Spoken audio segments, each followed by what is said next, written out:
Sir, cyber cell के द्वारा एक बड़ी कार्रवाई की गई है, डिजिटल अरेस्ट, जिसके बारे में प्रधानमंत्री मोदी ने भी जिक्र किया था और अब भोपाल में इसी तरीके का मामला सामने आया था। क्या कुछ आपकी तरफ से कार्रवाई की गई है? क्या यह संभवतः पहला मामला है देश का? भोपाल पुलिस को कल रात को एक जानकारी मिली थी कि कुछ व्यक्ति है जो कह रहा है कि उनके पूरे परिवार में सभी का इंटरोगेशन हो रहा है, इसलिए वो किसी से मिल नहीं सकते हैं।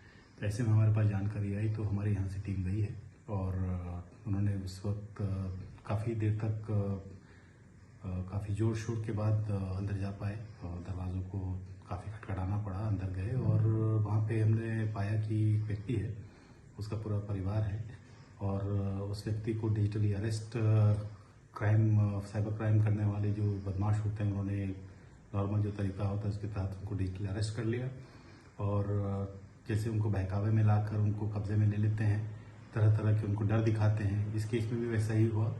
उनको उनके सिम नंबर किसी केस में, क्राइम के केस में, ड्रग के केस में, सीबीआई के केस में, ईडी के केस में ऐसा करते करते उनको फंसा लिया और उनको उलझा दिया और कहा कि अगर आप बाहर जाएंगे तो आपका एकदम पुलिस अरेस्ट कर लेगी, हमको आपका पूरा वेरीफाई करना है। ऐसे करके उन्होंने उनको डिजिटली अरेस्ट कर लिया, बिल्कुल बाहर नहीं जाने दिया घंटों तक। और उनकी वाइफ थी, उनको भी ऐसे ही उलझा दिया, डरा दिया। जब हमें जानकारी मिली तो हम वहाँ पे फोर्सिबली अंदर गए हैं और जैसे ही पुलिस को उन्होंने आते हुए देखा है, फटाफट उन्होंने अपने सारे स्काइप और सब कुछ मोबाइल बंद करके अलग हो गए। सर, कहाँ से ये किया जा रहा था, अभी तक पता चल पाया? सर, उन लोगों तक पुलिस पहुंची है अपनी? देखिए, ये मोडस ऑपरेंडी साइबर क्रिमिनल्स अपना रहे हैं डिजिटल अरेस्ट के लिए। ये वीपीएन नंबर, वर्चुअल नंबर्स का इस्तेमाल कर रहे हैं। At the same time Skype के माध्यम से उनको वीडियो कॉल करके उनको बातों में उलझाते हैं, जहाँ पे वो कभी सीबीआई अधिकारी बन जाते हैं, कभी कोई दूसरा व्यक्ति ईडी अधिकारी बन जाता है। पूरा माहौल ऐसा बनाते हैं जैसे वो एक्चुअली दफ्तर में बैठे हैं और सीबीआई का पीछे मोनो लगा देंगे, ईडी का मोनो लगा देंगे या अन्य किसी पुलिस का मोनो लगा देंगे।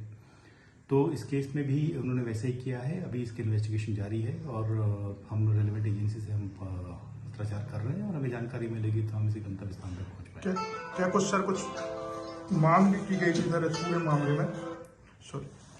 सर, ये उनके सारे अकाउंट्स की डिटेल्स देना शुरू कर दिए थे, आधार नंबर वगैरह उन्होंने डिटेल शुरू कर दिया था और उसको उनको जैसे उनका मोडस ऑपरेंडी रहता है, पहले ट्राई की तरफ से, पहले सर्विस प्रोवाइडर की तरफ से आता है कि आपका सिम कार्ड जो है वो गलत गैर कानूनी कार्य के लिए किया जा रहा है, फिर वो ईडी को केस दे देते हैं, फिर ईडी अधिकारी अपने स्तर पे उलझाता है। इसी तरीके से विभिन्न एजेंसी बन के ये ठगते हैं। तो इनकी जानकारियां ले रहे थे, काफी सारे अकाउंट्स की इन्होंने जानकारियां ले ली थी, इनके आधार नंबर वगैरह ले लिए थे।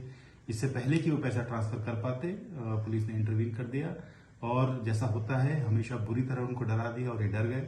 लेकिन उनके जो परिचित थे उनको ये जानकारी थी कि ऐसे वाक्य होते हैं। उन्होंने पुलिस को इन्फॉर्म किया, पुलिस ने रेड किया और उनको वहां से रेस्क्यू किया। ऐसे मामलों में बचने के लिए क्या सलाह देंगे सर आप लोगों को?